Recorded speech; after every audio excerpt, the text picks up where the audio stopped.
We have three participants.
What's the intro for this?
Shubh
Good evening, ladies and gentlemen, and we welcome you all to this welcome. We welcome you all for this forum. Um, so, may I request all of you to kindly mute your phone, and possibly we all can sit in a place where you are not disturbed. And I request you to all note down the questions, and we can ask at the end of the session.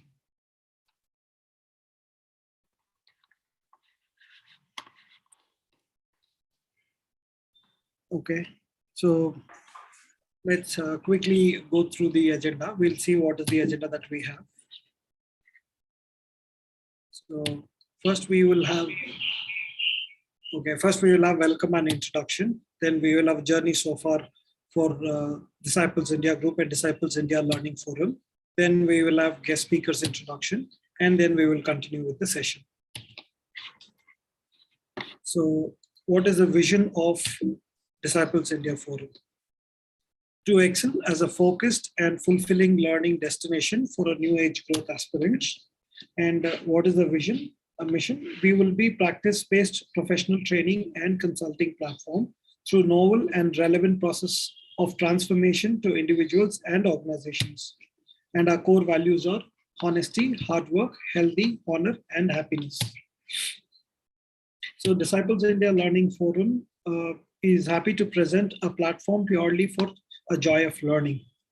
And what's our objective? Our objective is to provide a platform to share and exchange ideas and experiences, to create and develop personal and professional network of learners, to enhance effective communications and leadership skills, to foster learning and contribute for personal, professional, and organizational development, to update with life management skills and contribute as an effective member to the society. So these are a couple of sessions we had. I'm just going to. Okay, let's quickly play a video of Disciple.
So Disciples India Learning Forum organizing committee members are Dr. A.M. Suresh, who's the advisor here, and Dr. N. Sandhya, the president. I play a role of vice president, and Mr. Parthos is a secretary, and Dr. Satish, joint secretary.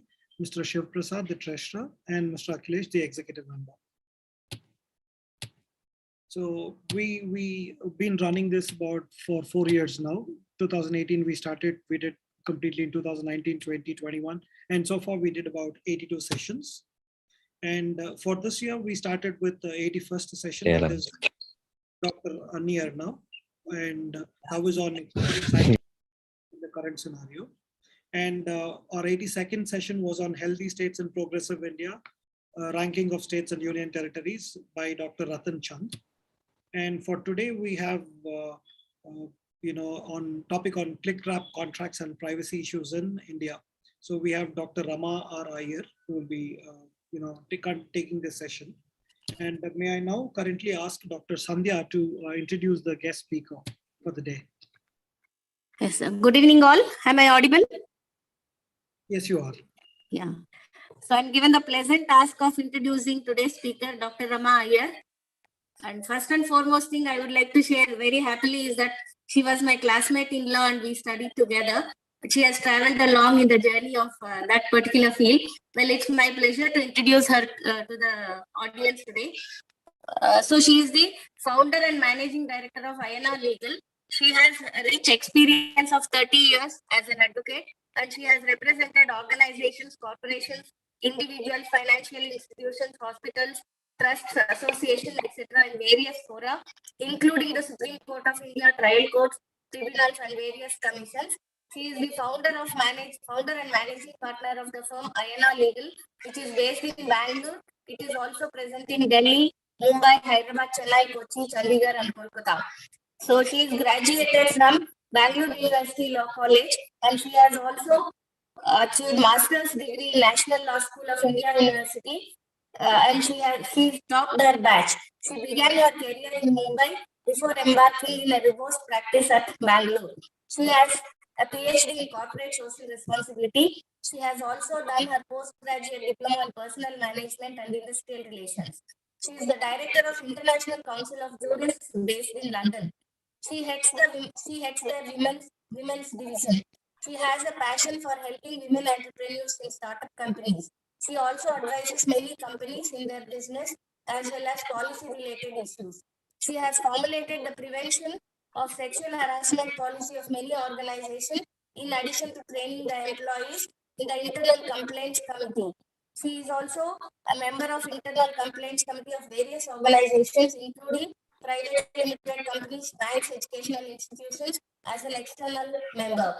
Dr. Rama has been bestowed with prestigious accolades and highly acclaimed by the legal fraternity. Over the years, she has been invited to share her knowledge in various significant fora, both nationally and internationally as a thought leader. She was invited by the President of International Court of Justice at Hague, Netherlands, for consultation on international laws with regard to women in the corporate space in February 2014.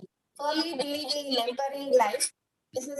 Rama regularly conducts training programs of various organizations and also devotes time to assist a few NGOs in the matters of civic importance.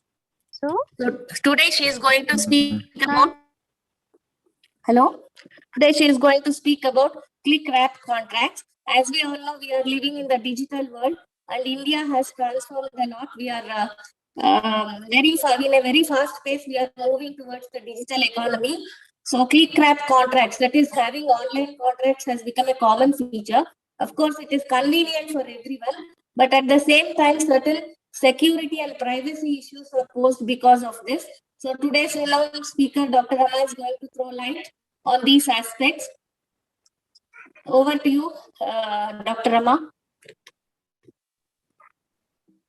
Thank you very much for having me here.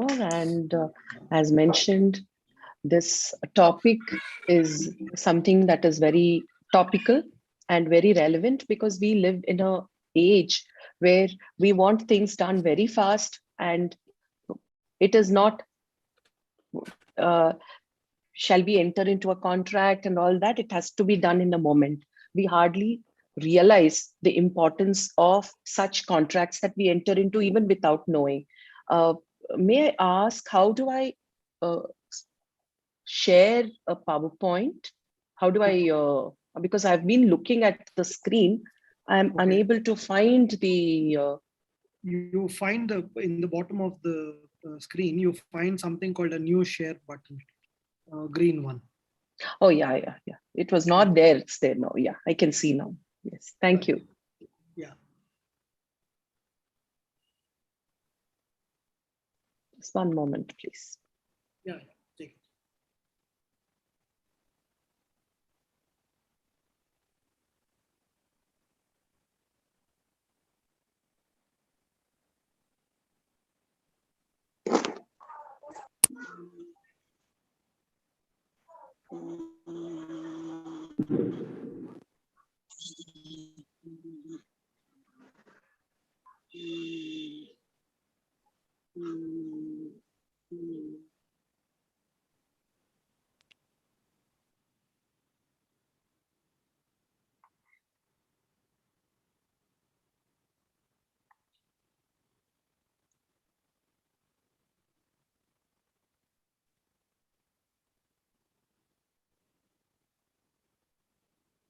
I think there is some issue. I'm unable to I share. think Is it all right if I just share the PowerPoint and you can play it so that it is? that is also okay. I think if you once you click on the share screen, you have to choose off the desktop one and then say share. Then it will be visible to all. You once you click on the share screen, Yes, you I find clicked another on pop-up. that. Yes, you will have another pop-up coming in. Yes, it is says desktop. asking me to grant Click on the permission, desktop one. but I'm not Yeah. able to grant permission to this. Just You will have to one click on the moment. desktop.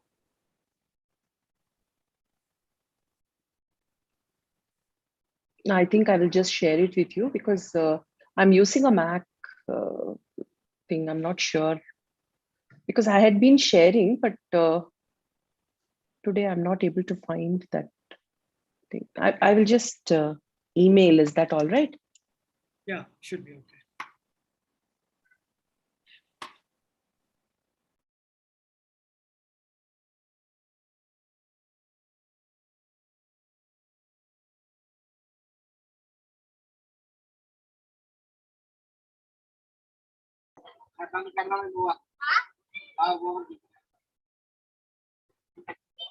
You my email. Can you share it there?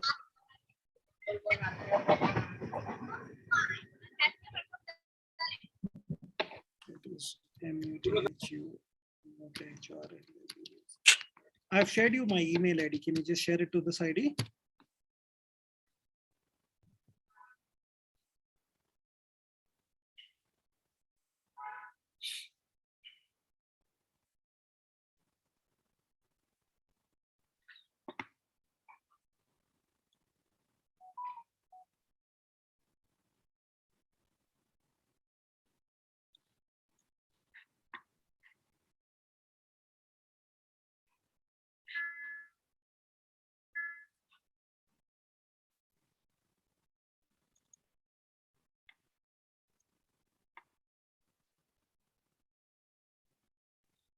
While we work on our technical glitches, we will play a couple of videos which will talk about few sessions that we did in the past. So let me I can begin. Okay, okay. That is all right. Yeah. Yeah, sure. So I have sent you the email. Yes, I've sent you the email. Okay. All right. So you've sent it to the ID which I've said. Yes, now, yes, right? that's right. That's right. Okay. Let me just Has it come? 1 second. I'm just opening it for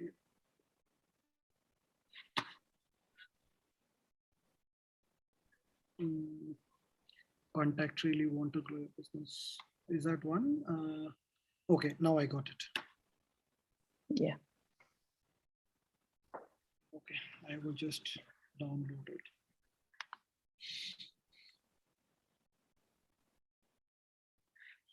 Shall I begin? Yeah, I'm just opening. Yeah.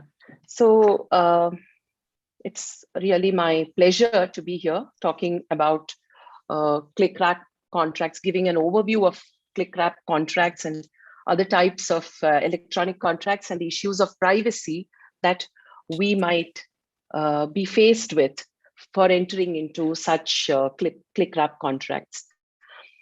So, well, has it ever happened that you Google or search for something and then almost a few seconds later, you are presented with advertisements of whatever your search was?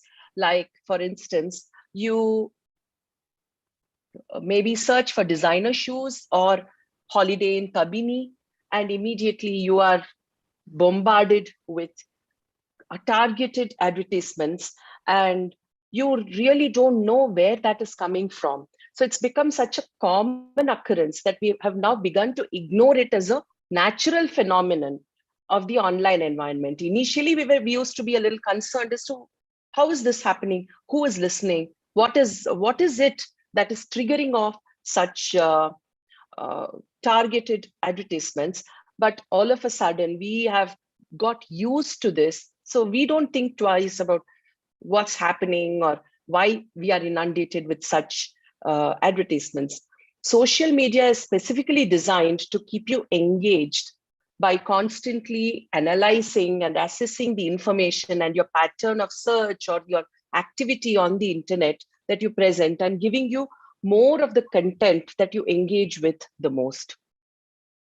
So it is similar. You watch one YouTube video and YouTube proceeds to give you on recommendation similar videos, so that you receive what content is specialized for you. So can we go to the next thing? It's just the introduction. Introduction thing will be there. So how, just one moment, please. Yeah, the previous one. Now, previous to that? This is the main screen. Oh, next is this one. Just give me one moment. No. I'll just, I think I sent you a wrong one. This was what I was doing to get that. Just one moment, please. I'm sorry about that.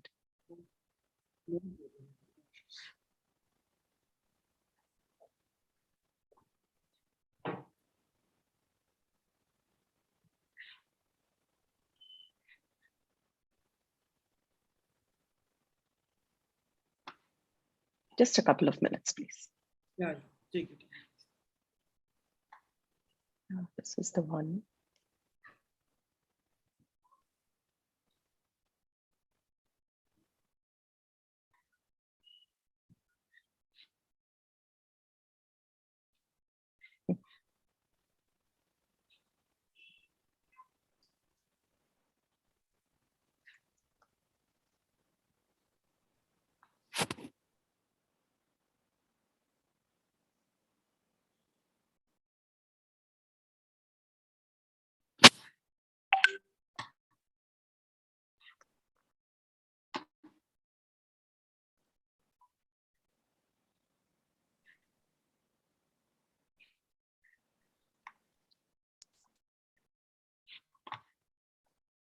Just a moment, please.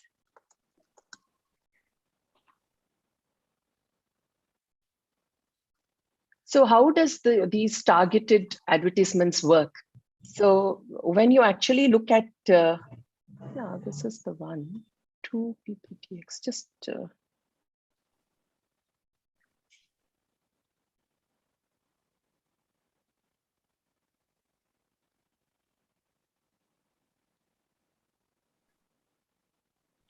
You can even send it in Keynote format. It's okay. I mean, I also run a MacBook, so. No. I made it into PowerPoint from Keynote. That's why that changed it. You can send it in Keynote. Yeah. It's okay. Yeah. I've sent it to you. Okay. I've sent it to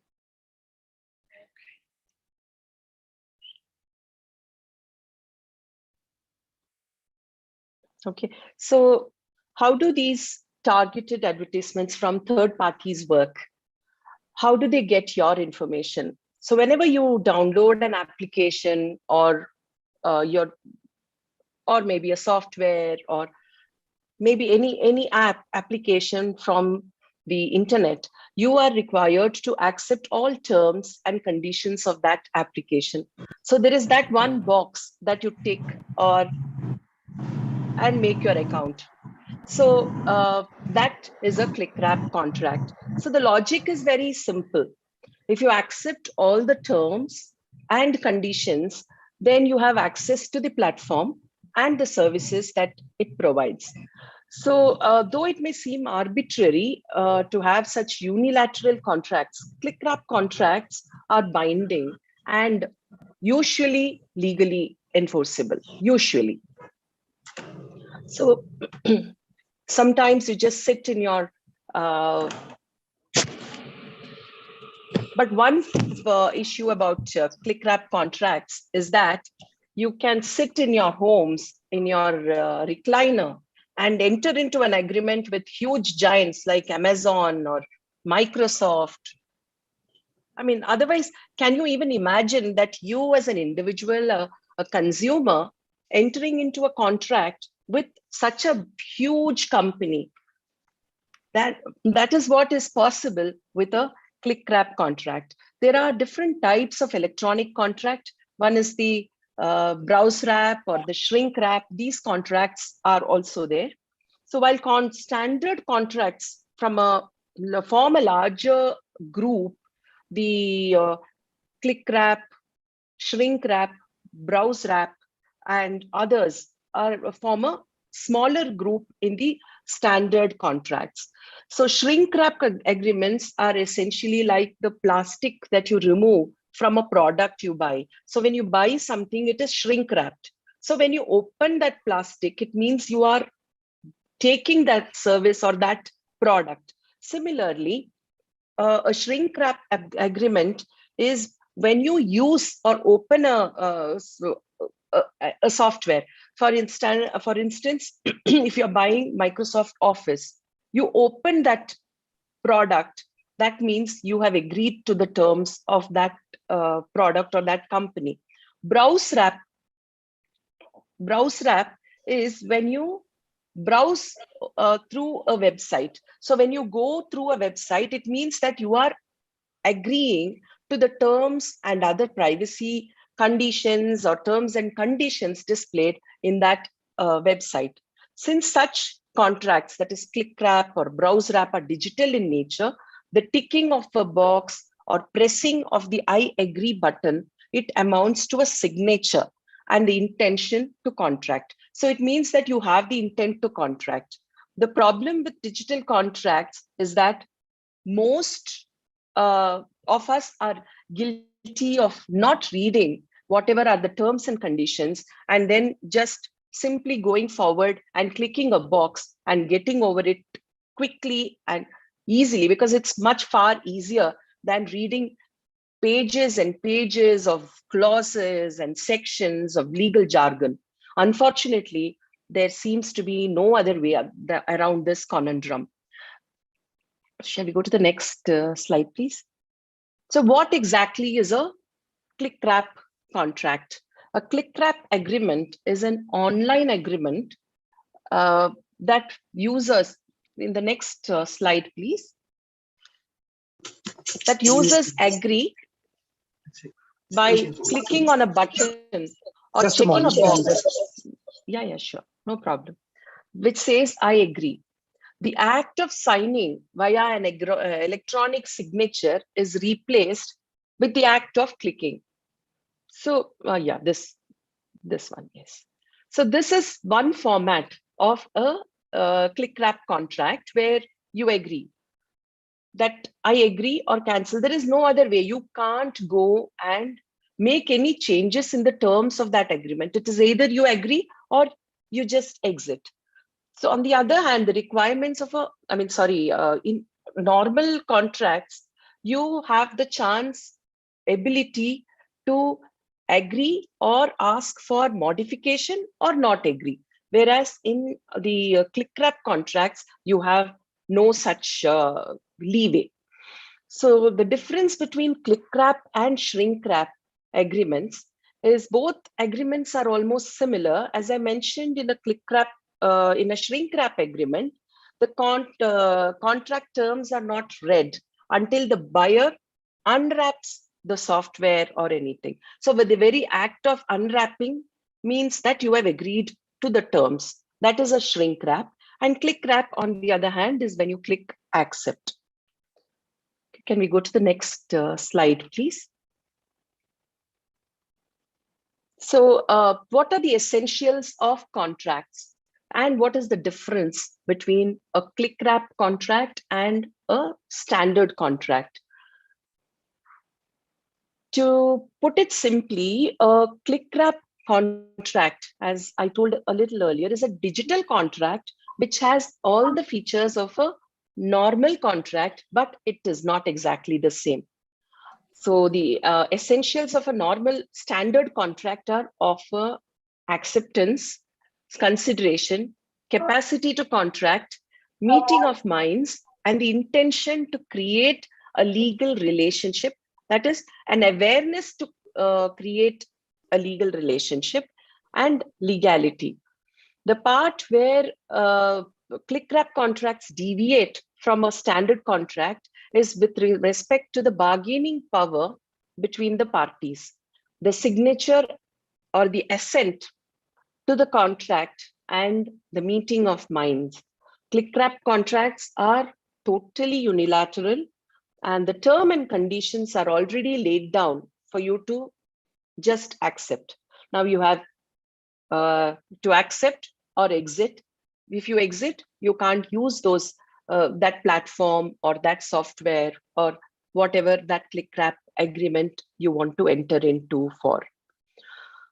So we go to the next slide.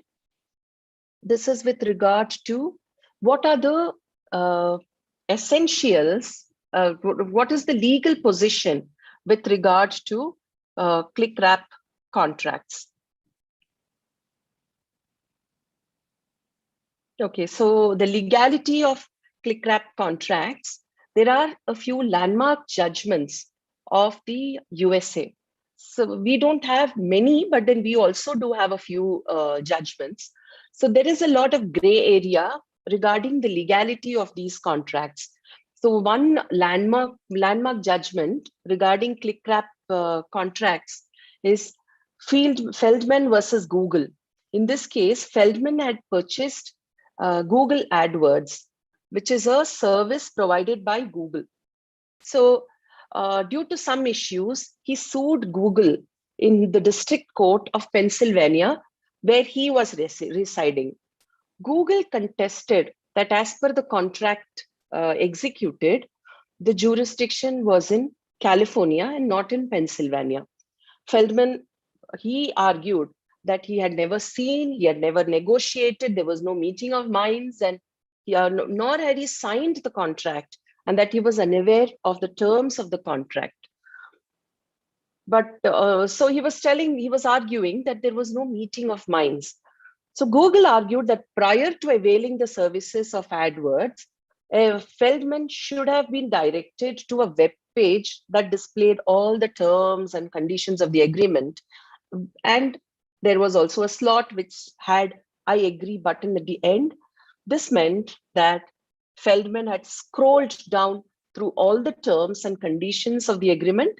Hence, it was deemed that Feldman was aware of the terms and conditions of the agreement, and the validity of the agreement and the click wrap contract was held to be valid. It was upheld. The validity was upheld.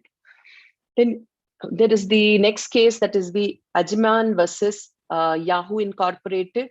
This is from the Massachusetts Appellate Circuit Court, where the enforceability of forum selection and limitation clauses within an online contract was addressed. The question was whether the level of notice and assent is required in order for a court to enforce an online adhesion contract. The appeals court determined that there was no reason to apply different legal principles of contract enforcement simply because a forum selection clause is contained in an online contract. Therefore, such clauses will be enforced provided they have been reasonably communicated and accepted. The appeals court explained that reasonably conspicuous notice of the existence of contract terms and unambiguous manifestation of assent to those terms by consumers are essential if electronic bargaining is to have integrity and credibility. So the court further clarified that the burden to show that the terms were reasonably communicated and accepted lies on the party seeking to enforce the forum selection clause. So the next case was Ticketmaster Corporation versus Ticket.com. So in this, while dealing with web wrap agreement, the court held that it cannot be said that merely putting terms and conditions on the websites creates a contract with anyone using the website. So this is a slightly different kind of judgment that the courts arrived at. First, it said it is applicable. Second, it said the burden, the onus is on the person who is trying to enforce the forum selection clause. And the third one, it says it cannot be accepted. But surprisingly, in another case, that is Spect versus Netscape Communications Corporation, the court did not uphold the validity of a Clickwrap contract in the same way. In this particular case, the plaintiff had downloaded software programs from the defendant's website. One program, he claimed, transmitted private information about the internet users' online activities to defendants without the internet users' knowledge. So he claimed that his privacy was breached. The defendant stated that such terms were already provided for in the browse wrap contract, where he had just opened the site and the terms were already there, and therefore the plaintiff had reasonable notice of it. In this case, the court held that the Clickwrap contract was not valid, stating that where consumers are urged to download free software at the immediate click of a button, a reference to the existence of license terms on a submerged screen or elsewhere was not constructive notice of those terms. So United States Court of Appeal for the Second Circuit, they held that the terms and conditions, if they are not visible to the user, for them to even agree upon them, and by any means, it cannot be said that that user has agreed to such terms and conditions, and that there is no requirement of affirmative consent. There is no affirmative consent. So there is no way that they could have agreed. And the courts also seems to recognize that in the pop-up world of the internet, forming of contract, it must involve a most explicit wording of the terms than used in the circumstances in this case. So the court says that just having some terms and conditions somewhere, and the person using the website, he just enters the website and he clicks on something to download a software, and that gets downloaded, and immediately his privacy is compromised, doesn't mean he has given constructive assent to this. Then we have the last case, which is Rachel Kalinin versus Uber Technologies Limited. In this case, the enforceability of an arbitration clause contained in an online contract was challenged. The Uber's terms and conditions of the agreement, it consisted of approximately a 10-page document that was available to Uber app users during registration process. It was through hyperlink. So a hyperlink was given. If the user clicked on the terms and conditions and the terms of service and privacy policy, he would be taken to another screen that contained two additional buttons, which said, one said terms and conditions and the other said privacy policy. So the agreement was displayed on the user screen once the terms and conditions button was clicked. However, the Uber app did not require the users to click any of these buttons to access the agreement before they could complete the registration process. It was optional. So that agreement, which was there in a clickable link, which led to further clickable links, had a dispute resolution section that provided that the user and Uber whatever dispute arose between the two of them would be settled through arbitration. So in this, even though the hyperlink did possess some of the characteristics that make a term conspicuous, the presence of other terms on the same screen with a similar or larger size, typeface, etc., noticeable attributes, it diminished the hyperlink's capability to grab the user's attention. Therefore, the terms of the agreement were not reasonably communicated to the plaintiffs, is what the court held. And so because the plaintiffs were not reasonably notified, they did not provide their unambiguous assent to those terms. Hence, Uber could not compel settlement through arbitration. So what we see through all these cases is that the validity of Clickwraps is mostly determined on a case-to-case basis at present. So we go to the next slide. That's regarding laws regarding validity of e-contracts or Clickwrap in India. So, okay, so in India, Section 10A of the Information Technology Act, it discusses the validity of e-contracts and states that wherein a contract formation, the communication of proposals, the acceptance of proposals, the revocation of proposals and acceptances, as the case may be, are expressed in electronic form or by means of an electronic records, such contract shall not be deemed to be unenforceable solely on the ground that such electronic form or means was used for that purpose. So this is what Section 10A says. So when we go to the next slide, the IT Act also discusses the validity of electronic signatures under Section 3 and 3A by stating that any subscriber may authenticate an electronic record by affixing his digital signature. The Act also states that a person may authenticate any electronic record by such electronic signature or electronic authentication technique which is considered reliable if there are all these conditions. It says that the signature creation data or the authentication data are within the context in which they are used linked to the signatory, or as the case may be, the authenticator, and to no other person. So what it says is the signature, whoever creates that authentication, this particular data should be traced back to him. And the signature creation data or the authentication data at the time of signing were under the control of the signatory. So a person should be in control. All these, they are broadly what is there in the Contract Act.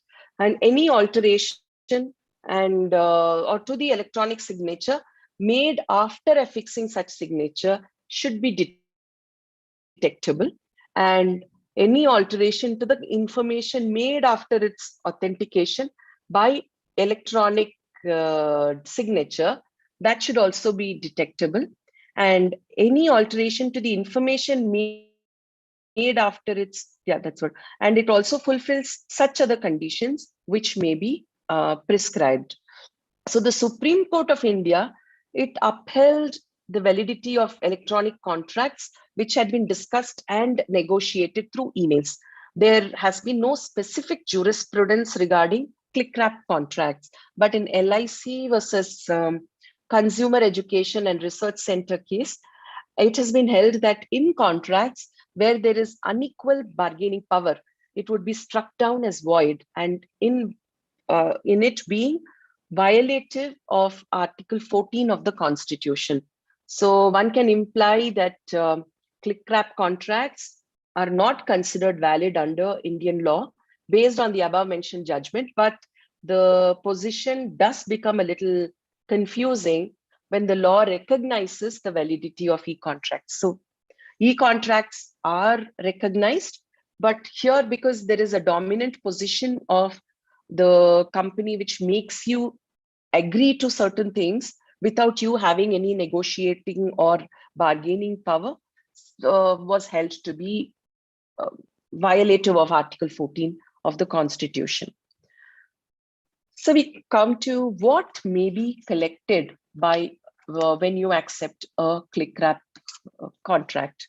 So there may be personal data like your name, your email, photos. You agree to certain things. We also see that there are some apps that we use which will not go further if you don't agree to give it access to your microphone or your videos or audio files. So certain data like which may be collected, we can't say these are the ones which are likely to be collected, but which are possible that it could be collected. So they are bank details, identification number, online identifiers like maybe your IP address or certain PIN or account numbers, and location data. And it could be some key coded data like pseudonymous data. And also there other details which could be collected are sensitive personal data, like could be your political opinion or leanings, the racial or ethnic origin, or your sex life, sexual orientation, religious or philosophical beliefs, your health, how often you go to your doctor, or what are the medicines that you take, or it could be biometric or genetic data. So these are the sensitive personal data that could be collected through a Clickwrap.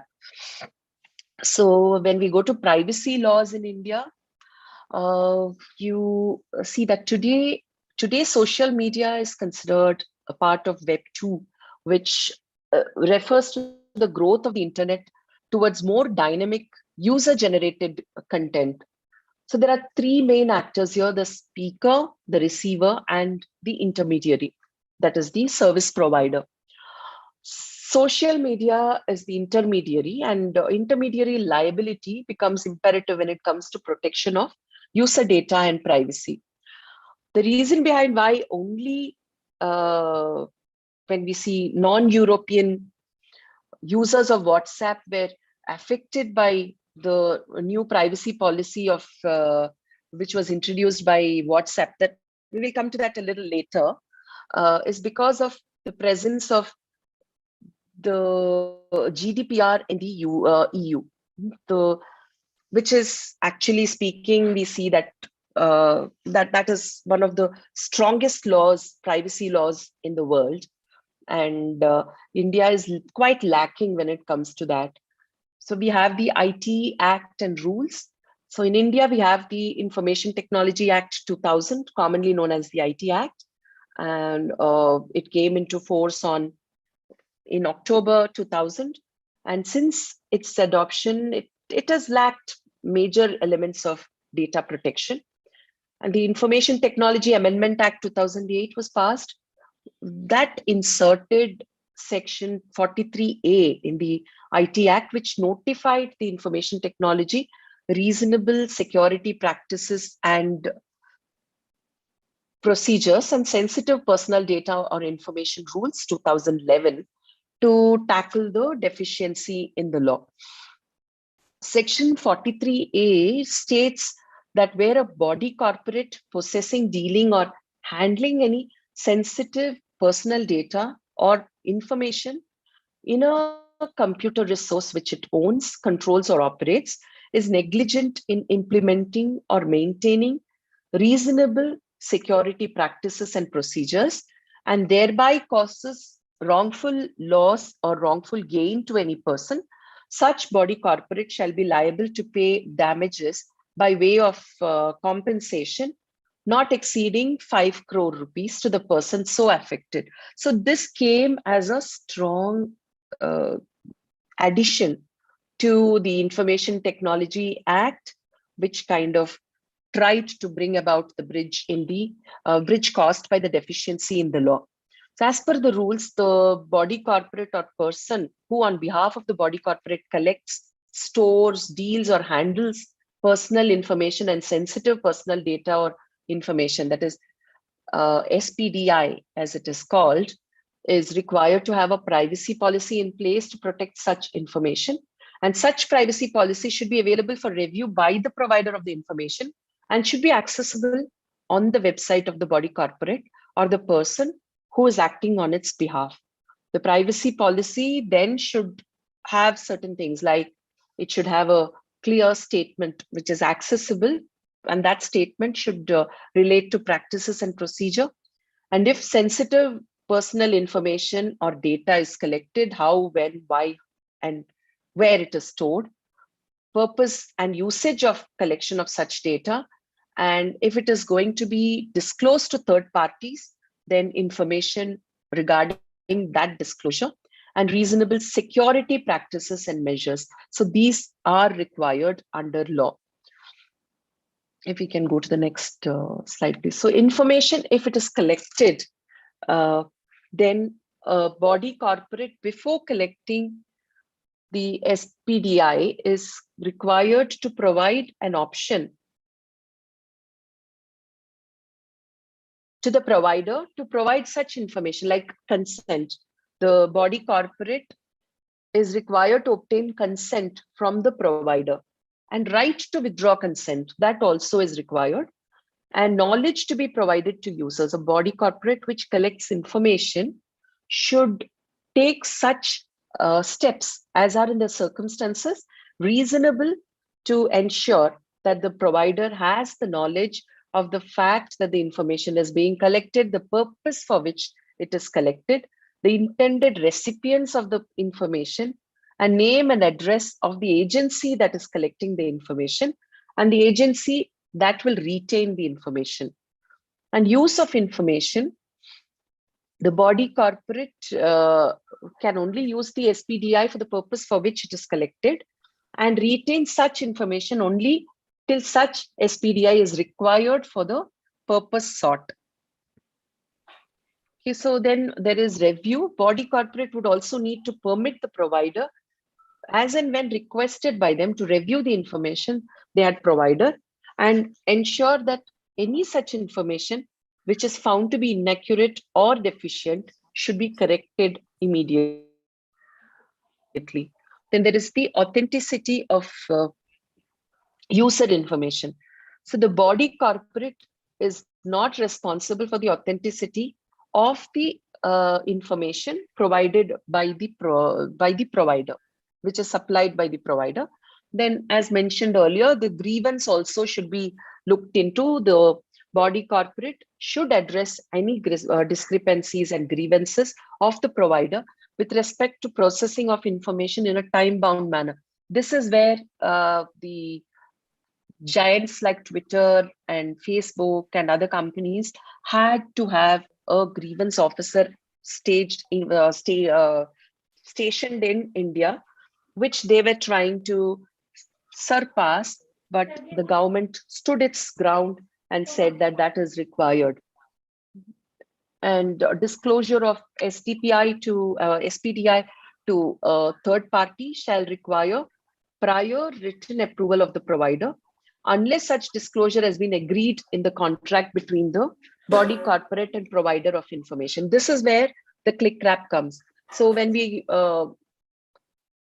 create an account, say in Twitter, we just go and say, I agree. So when you say you agree, you consent to your information, like maybe we just saw the kind of personal data which can be collected, which is not only about your name, email, IP address, and the like, but also sensitive information of maybe your food preferences. If you just order something on Swiggy, your Twitter or Facebook may be listening and knowing what your food preferences are.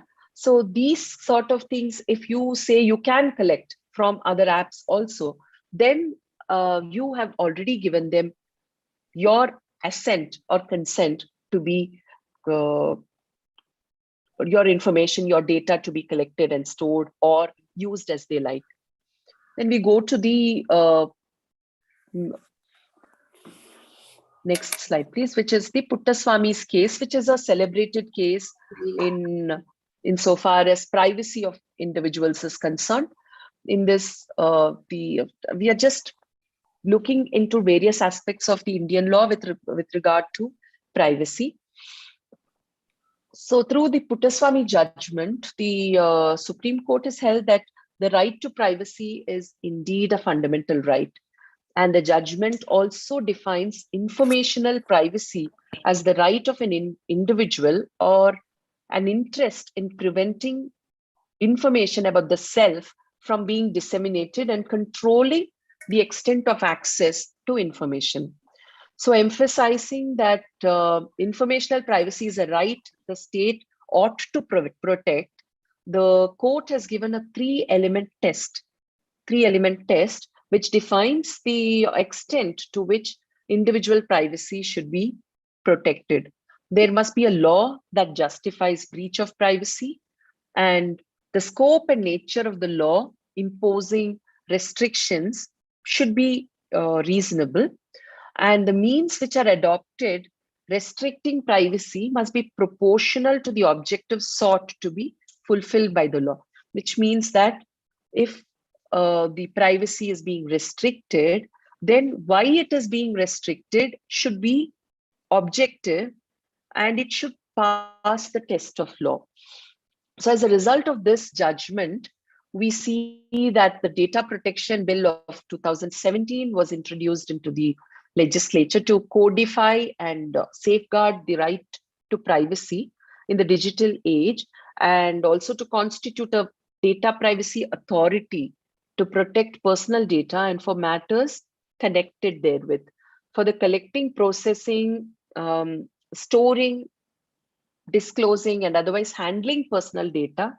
Express and affirmative consent had to be obtained from the requisite person after full disclosure of information, and consent should be freely given, and it should be specific for the purpose or the service, and it should be an informed consent, and it should be an unambiguous indication of a person's intention to allow collecting, processing, and all that, storing, disclosing, and or otherwise handling personal data.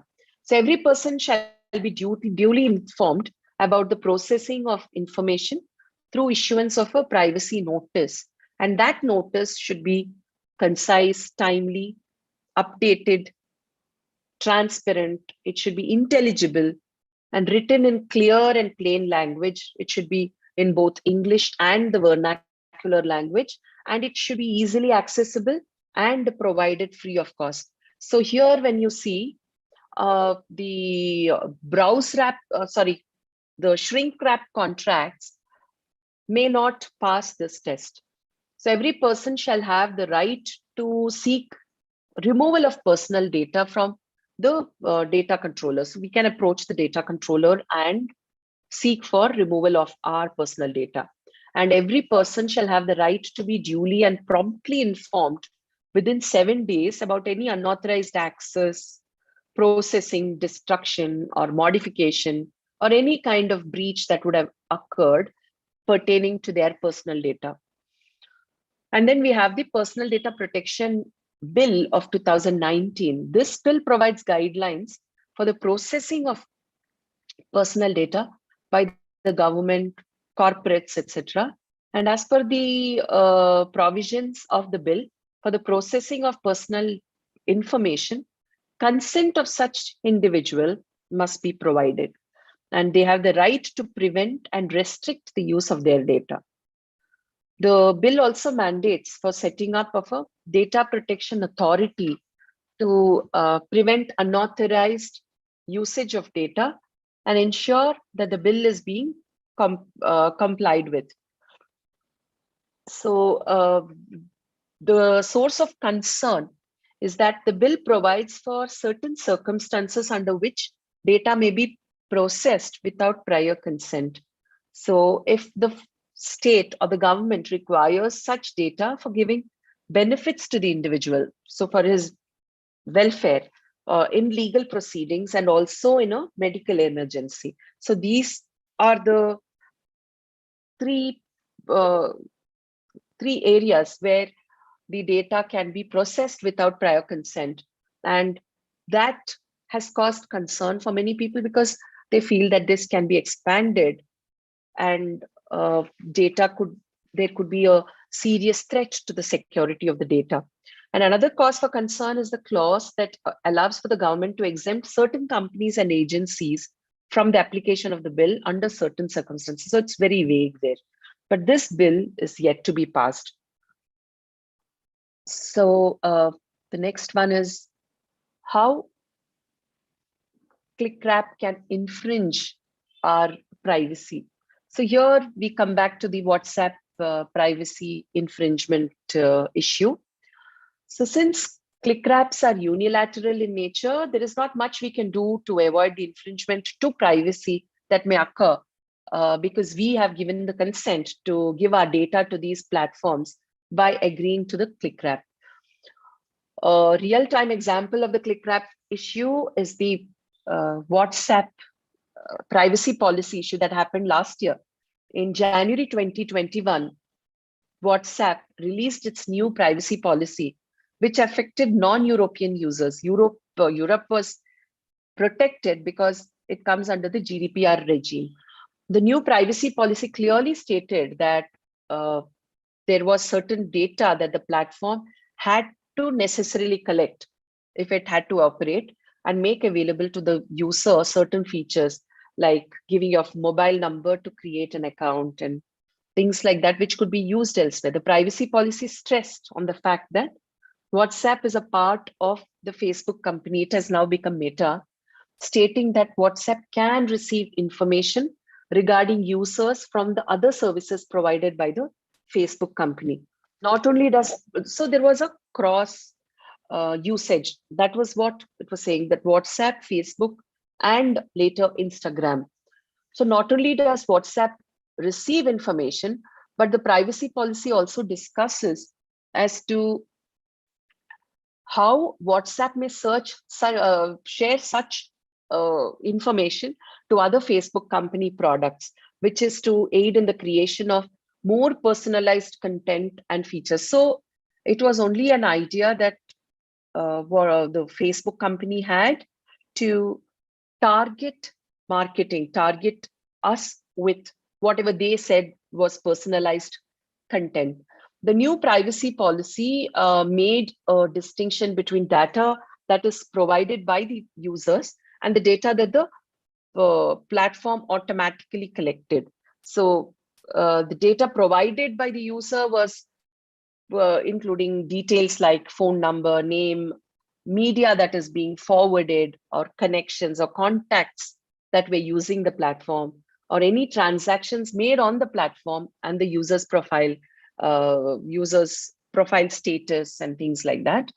What was automatically collected by the company was users' usage, activity, and how many times they logged into the platform, and information of the device that was used, used for the platform, like the IP address, the hardware model, how much battery was there, the level of battery, the signal strength, browser information, things like that, which is worrisome. Not limited only to WhatsApp, other social media giants too, like had clauses regarding the sharing of their information, which were mentioned in their Clickwrap contracts. So all user data that is generated is stored and may be shared to third parties too. And it is through this that the targeted advertisements and content recommendations are created. And for example, if we take the Facebook Cambridge Analytica issue that happened, where information of up to 87 million people was collected by the political consulting and strategic communication company firm, Cambridge Analytica, which gave access to profile information and user history for the user, as well as all of the friends that the user had on Facebook. So this data, which included all of the items that users and their friends had liked on Facebook and such. So Trump's 2016 digital campaign relied heavily on targeted advertisements provided for by Cambridge Analytica's in data, and that was used, which brought up various allegations of influencing US elections. So when we go to the privacy principles, of India, the Indian government has constituted a group of experts on privacy, and that has proposed the 9 privacy principles for securing user data and information privacy that are to serve as guiding principles for future laws. So these are the ones which are there on the screen, which is notice to be provided before personal data is collected. It keeps coming back to notice and choice and consent, and some kind of independence to be there for the person providing the data to either provide the data or rescind or terminate the consent given.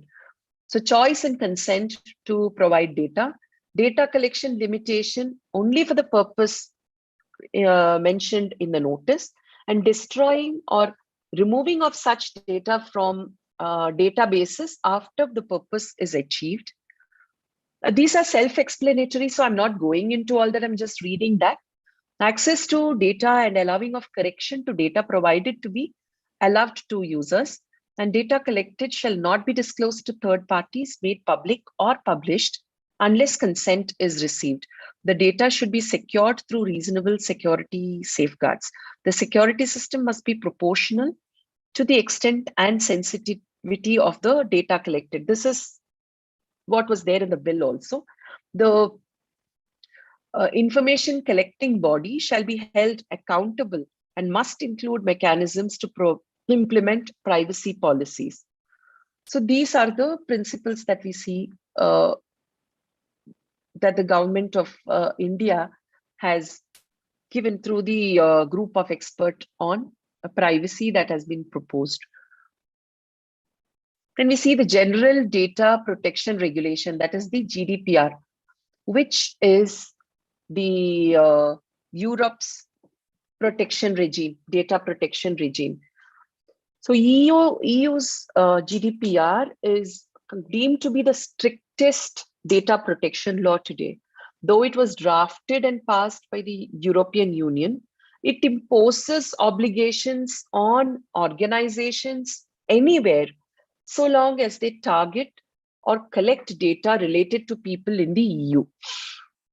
So if you process data, you have to do according to the 7 protection and accountability principles, which are outlined in Article 5.1 and 2 of the GDPR.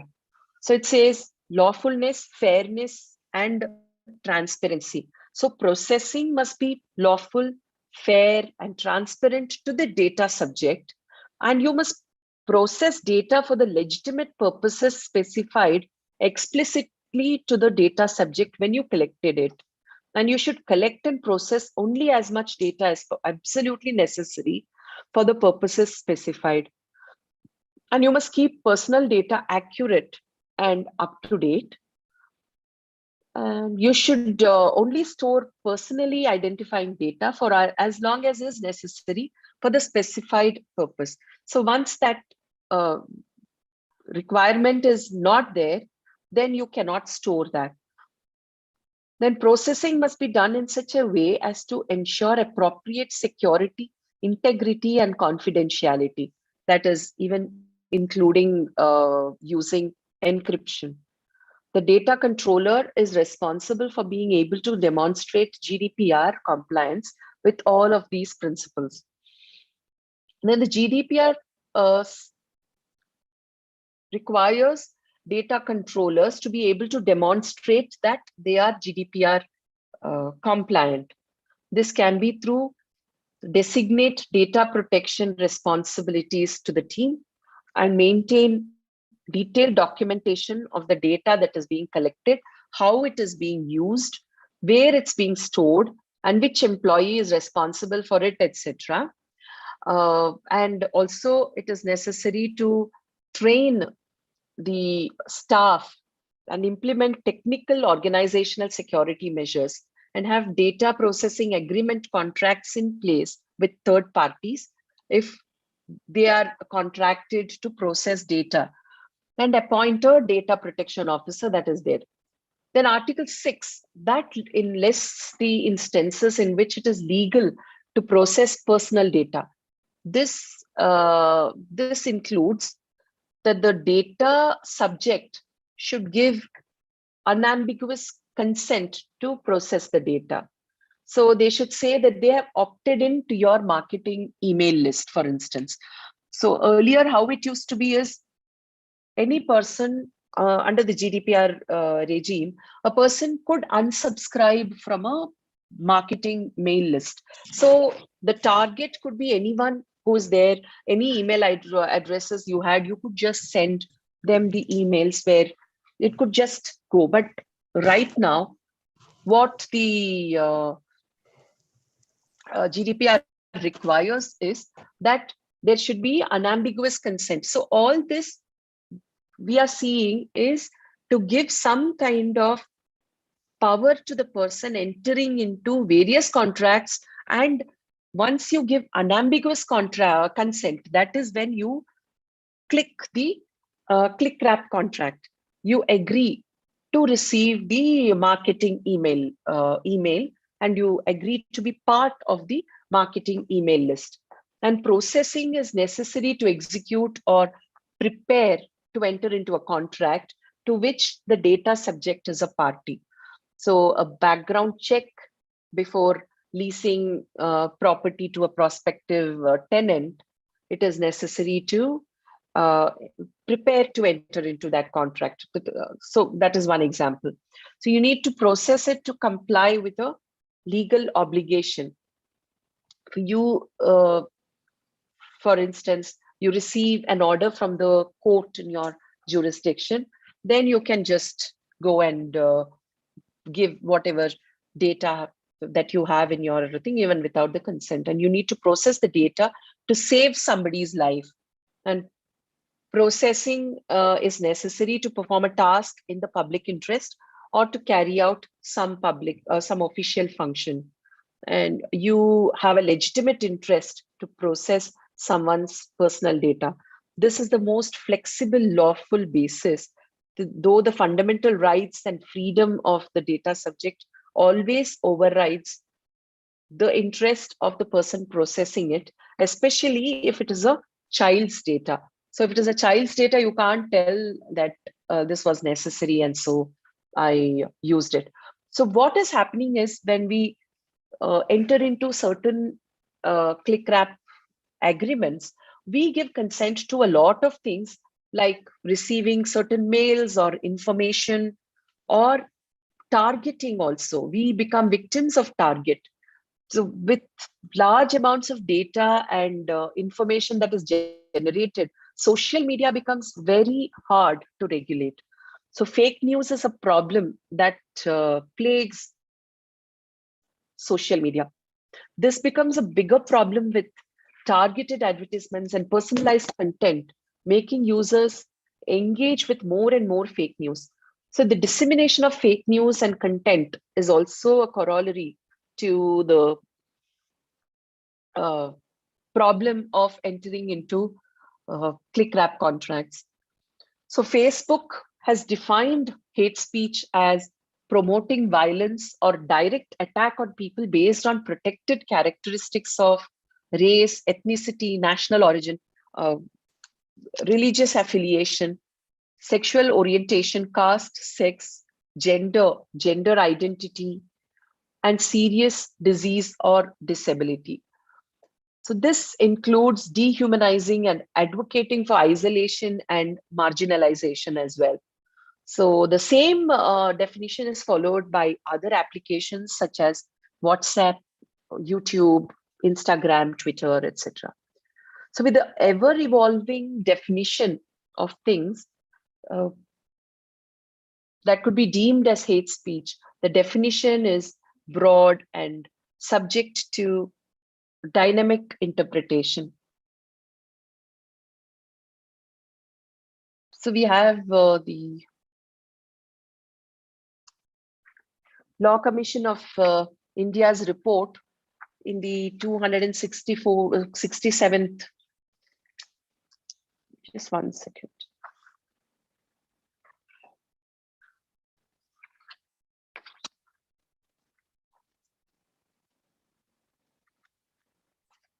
Just a minute, please. Yeah, in its 267th report, it came up with a criteria to determine hate speech. So it said that hate speech means it should result in detestation and extreme emotion. So what happened was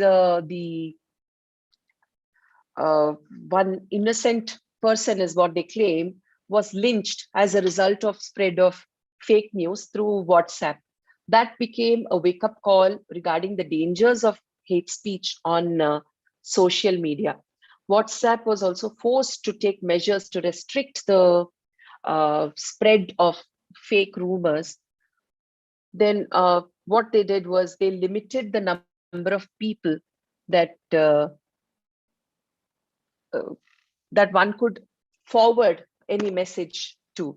So they tried to bring down the forwarding of hate speech or incensing people into committing any kind of violence by this restriction. And freedom of speech and expression is a fundamental right, but it can be restricted under Article 19(2). And one of these grounds, as mentioned in Shreya Singhal versus Union of India, is whether such speech causes incitement of hateful actions or acts.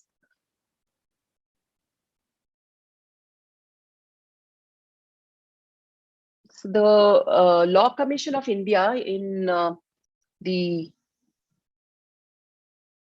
267th report, it came up with a criteria to determine hate speech.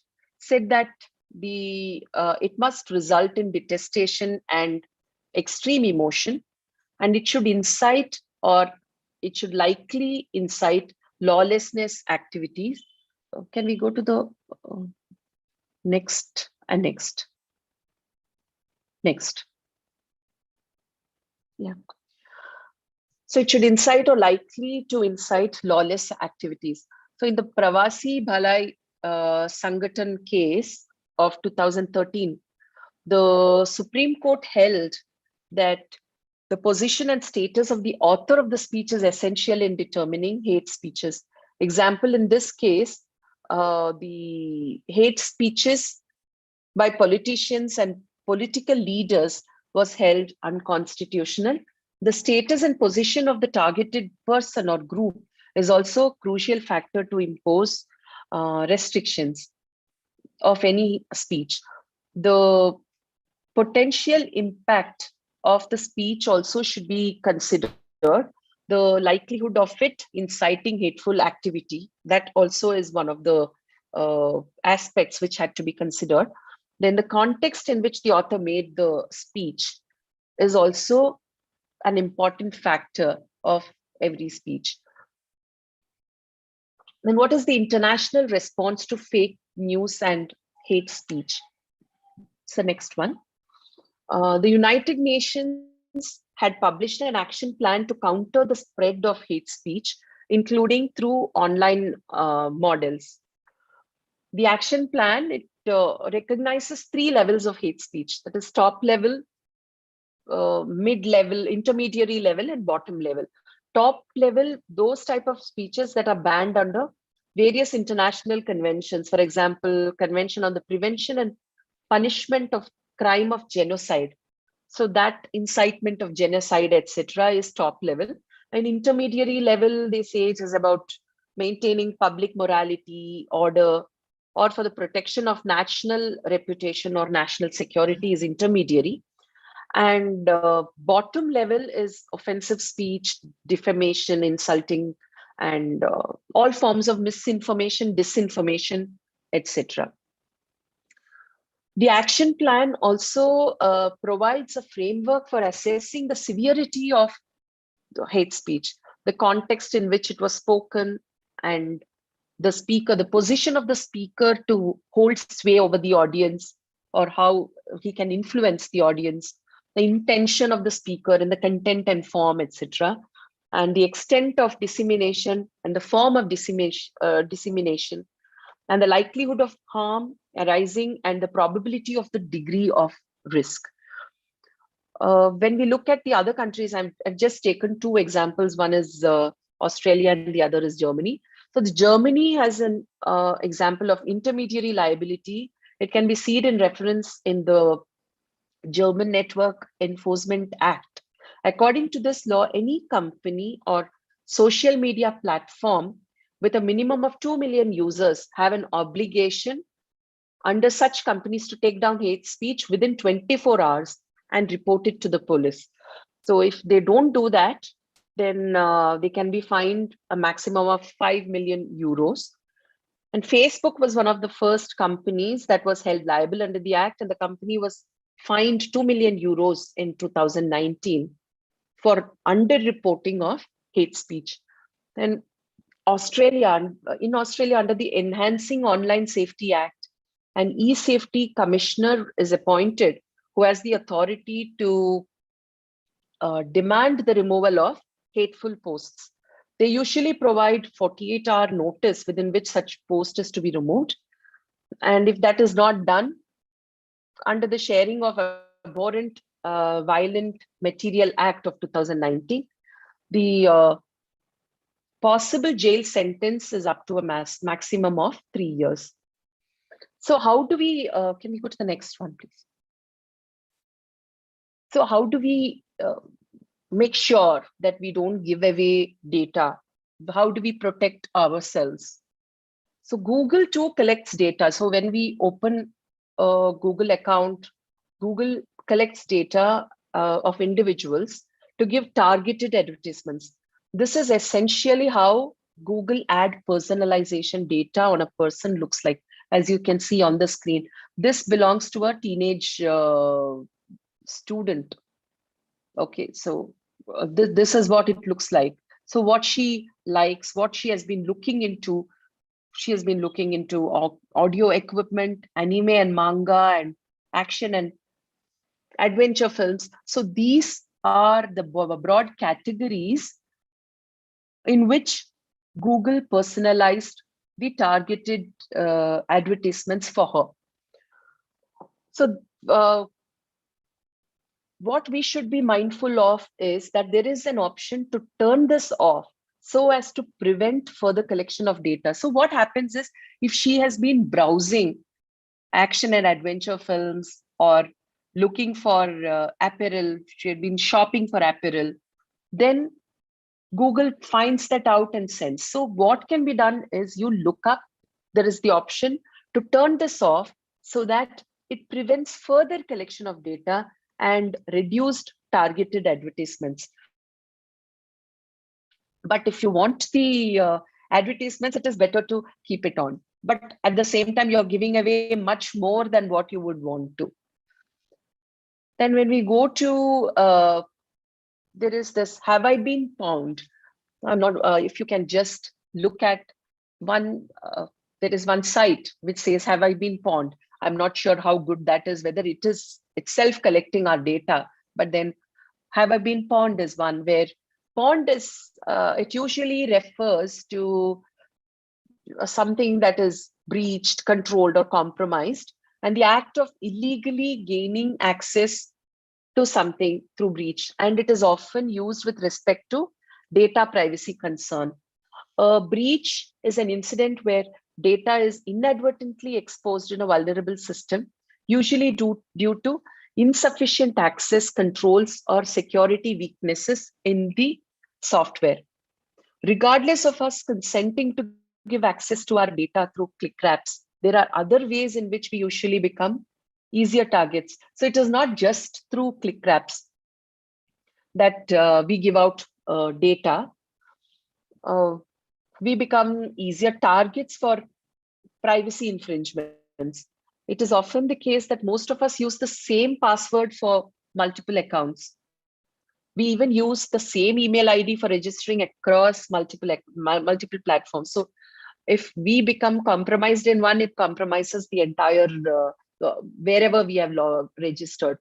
Of course, there isn't much of an option in such cases for us, but this leads to our data and accounts being exposed to higher risks. So access to your email ID, for instance, will expose all your information across all platforms where you have registered with that particular email ID. So not logging out of websites also, that poses a higher risk to the accounts that have been hacked and the data that has been breached. So there are certain things we can do to make our online experience more secure. Simple, but most often what we push aside or push back is that we do not keep our devices updated. It'll make sense for updating our software so that little or no space for any discrepancy in data protection is there. A strong antivirus program that will also keep your device free from all malware. And you could use multi-factor or two-factor authentication wherever it is available, and ensuring that messaging platforms that use end-to-end encryption would also aid in protection to privacy. Both Google and Facebook, they provide the option to turn off ad personalization, which I mentioned in the previous slide, the same way, which essentially means that your targeted ads, which are based off the data that have been collected on you, can be stopped. And installing antivirus programs, activating firewalls, and deleting cookies after using websites, and managing cookie preferences, or using VPN protection to secure the IP address. All these will give just a little bit of extra protection. But ultimately, this is the least that we can do. The other being that any form of social media at all, not using any form of social media at all would be the other way, which is which would be the most effective way of protecting ourselves. And Instagram, YouTube, etc., they provide options to users to flag and mark certain posts as inappropriate or offensive. But usually such marked posts get shadow banned. That means they are not completely removed. Instead, they are just hidden and they are made less visible. Okay, so in conclusion, what we have to say is that we have to be cautious when entering into a Clickwrap agreement. We may buy a phone, but to use it, you have to enter into the terms, and we do it mechanically because you cannot move further without agreeing to what the phone company, either the instrument or the service provider, would want you to. Just that we should only be sure of getting into or agreeing to what we need and not just anything we fancy, because when we start browsing, we may be going to sites that we don't really require to see, just to pass time. And there we may click something that may compromise our privacy. And we may agree to something that may be a huge chance that there may be a huge chance that we may not have the option to either withdraw or terminate the consent that we have given. So once we leave our footprints on the web, it is forever. It is always there. And I conclude by saying that if we are not paying to buy a product or service, we are the products. So this was an overview of the Clickwrap contracts and issues of privacy. I did not touch too much on security, and I thank the organizers and Dr. Sandhya for inviting me for this program. Thank you. It was a pleasure. And there are a few questions. Yeah. I would just, yeah, shall I take them? Yeah, please, yes. Yeah, how fake news can be controlled? Well, see, that's what there is a requirement by law that the provider, the platforms become responsible. Like for instance, Twitter and Facebook have been asked, for instance, I'm just giving you instance of Facebook and Twitter being asked to pull down any information that is fake. So once that goes there, then there are the persons who are appointed who we can approach and ask for remedy. If our post, which is actually not fake news or inciting, but somebody complains and they are asked to remove that, we have the recourse of approaching. But then we never know. You may be aware of the case where senior counsel Sanjay Hegde's certain tweets were considered to be inciting and inciting violence. And so that was removed. And he had approached Twitter asking it to restore his account. His account was suspended. And he has even approached the Supreme Court, which told that it is not maintainable. And in the interim, his account continues to be suspended. How to deactivate Google, access to Google? There are actually, if you go and not Google, I was talking about Google AdWords. The same way, even in Facebook, if you go to preferences and privacy, if you look up there, you will be able to find it. And if our children make mistake in the Clickwrap contracts, which will parents be penalized? Well, to enter into a contract, a person has to be capable of contracting. So under the Contract Act, a person has to be a major. So in case children have access to devices which can cause some kind of trouble to the by entering into a Clickwrap contract, it is necessary for the parents to ensure that the device is protected with parental control. And more than parents being penalized, I would say it is necessary to watch children, because they may get into sites and they may sign up for things which are not for them. So more than whether parents will be penalized, it is about protecting children that one should be concerned about. And present communal hate speeches going on. Hate speeches, well, see, we have Article 19(1)(a), which gives right to speak. But then that article also lays down the restriction to free speech. So what is necessary is, when one has the right, there is a saying that I have the right to wave my hand, but my right to wave my hand ends where your nose begins. So we can do something that that we have the right for, but we have to make sure that it does not hurt somebody else. If it hurts somebody else, then definitely there are ways of tackling that under the IPC, and also defamation and things like that. Hate speeches, it is for the government to make sure that some action is taken. And if there is, and I'm sure people are cognizant and are aware of hate speeches, and also the fact that there are ways in which to remedy that.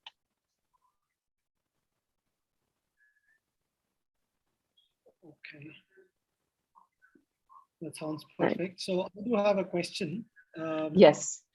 In one of the interviews, Mr. Sundar Pichai, he himself agreed, he being the Google CEO, he agrees that yes, we do track the locations even when they turn it off, okay, with the consent of the user. So how do we try and protect our data, or how do we, even when we have turned it off, I don't know. I don't remember, anywhere me reading that, yeah, I authorized Google to check my locations even when I turn it off. No, So, no. See, there could be a option where you say that you will allow the app, for instance, to track your location only while using the app, or it will be that you allow the application to track your location. So when it is like they can track your location. For instance, just some time back, I heard about it was a conversation I had with someone. They had authorized Alexa. I mean, they were using Alexa quite frequently. And at that point in time, no, not Alexa, it was Siri, because it was an iPhone, Siri. And this phone was in the jeans back pocket. And they were talking about, I told about Kabini holiday, but here the phone is off, it is in their back pocket. And they are talking about going on a holiday to some European country. That's all. That's the first time they have even spoken about that country. And they take out their phone and open their Facebook.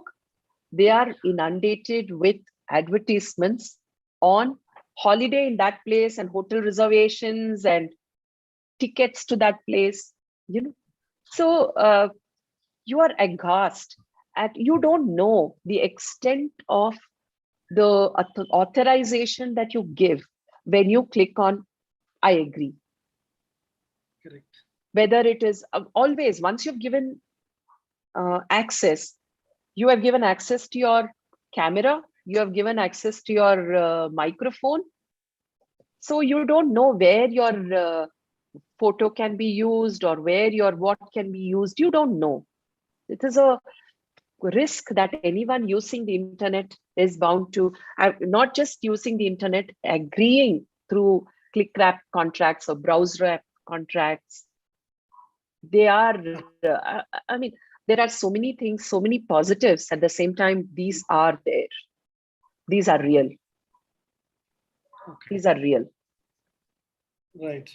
Yeah. Sometimes, yeah, I myself witnessed it.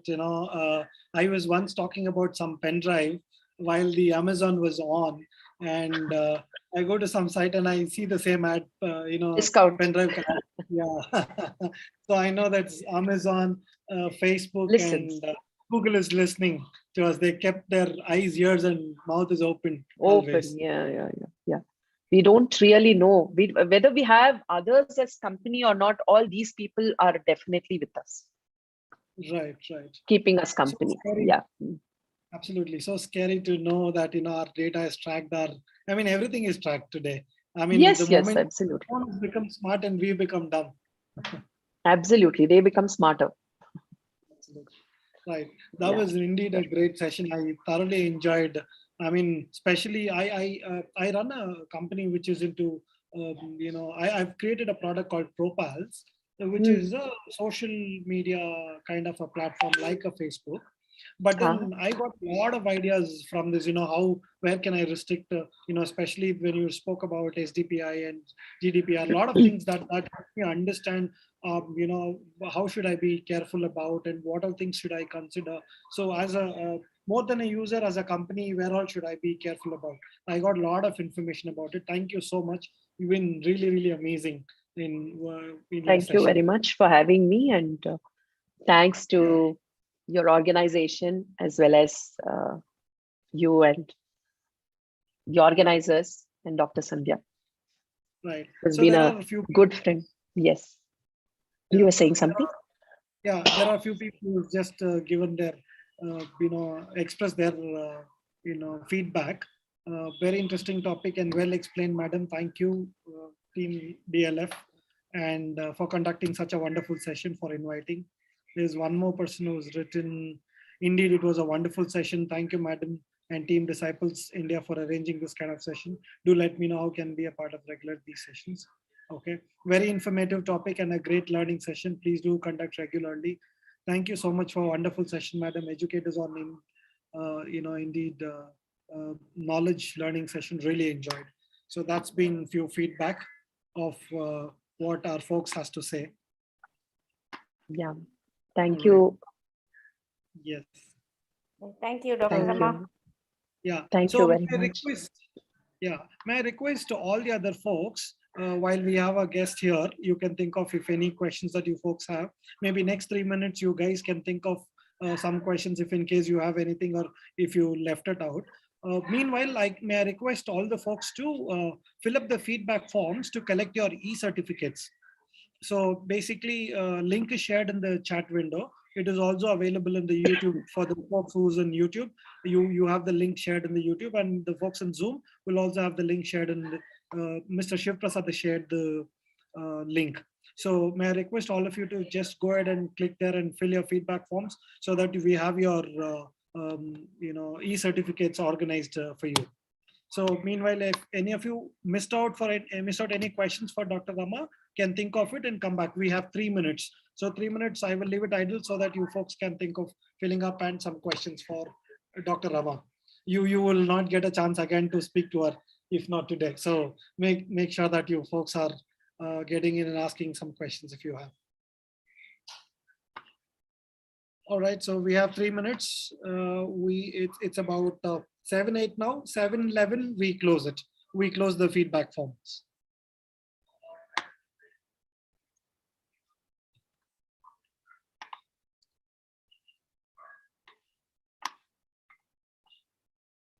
So while folks are filling up their feedback, I would play a couple of videos, which is about our previous sessions, what we have done.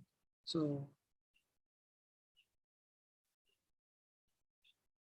let me quickly play a couple of videos, what we've been doing in the last 3 years, 4 years in fact.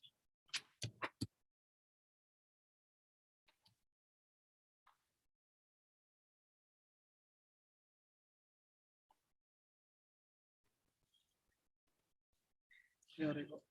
Open with.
So that's been a quick an understanding of what has been happening since last 2 years.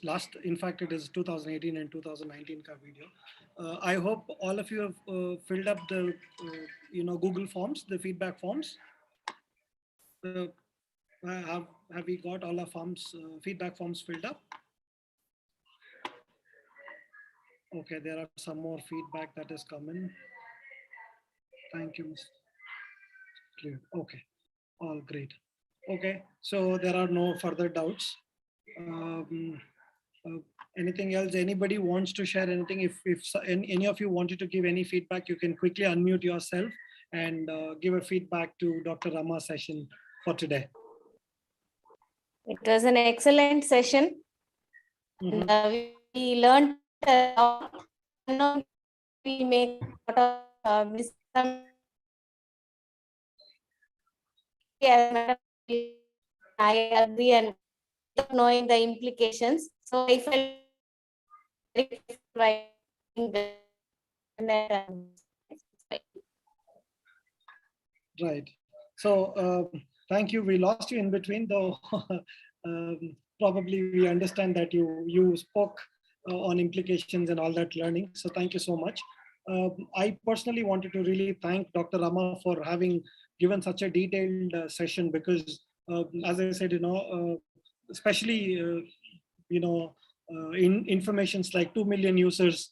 If a company has, then you should ensure that I mean, anybody reports a hate speech, you'll have to take it down within 48 hours. All such informations were really, really very detailed. I didn't know about it. So probably all these learnings, I will try and implement it in the software that we are developing. Thank you so much. It's been really, really amazing to have you in our platform. And I'm sure all of us, all the folks who's been a part of the listening side, I'm sure they would have enjoyed thoroughly and learned a lot. Thank you so much, Dr. Rama.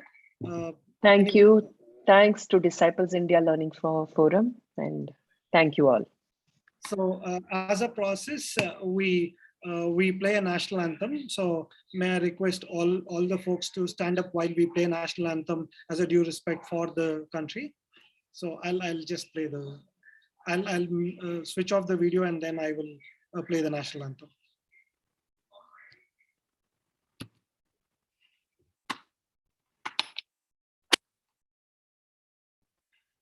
जनगण मन अधिनायक जय हे भारत भाग्य विधाता पंजाब सिंध गुजरात मराठा द्राविड उत्कल गंगा विंध्य हिमाचल यमुना गंगा उच्चल जलधि तरंगा तव शुभ नामे जागे तव शुभ आशीष मांगे गाहे तव जय गाथा जन गण मंगलदायक जय हे भारत भाग्य विधाता जय हे जय हे जय हे जय जय जय जय हे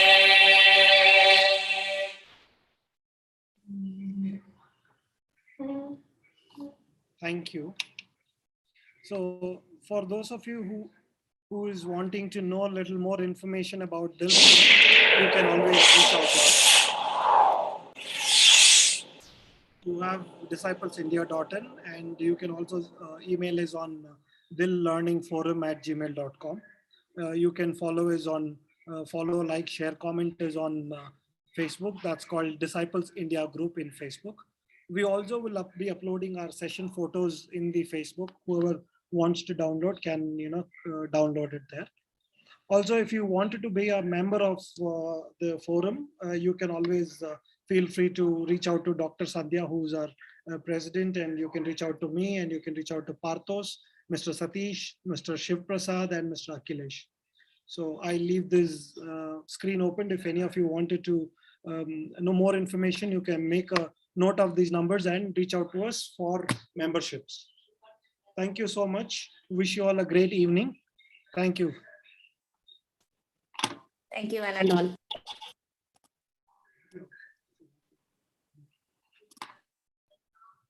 Thank you, Dr. Rama. Thank you, all the listeners, audiences. Thank you so much.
Okay, I'll leave this for next 10 seconds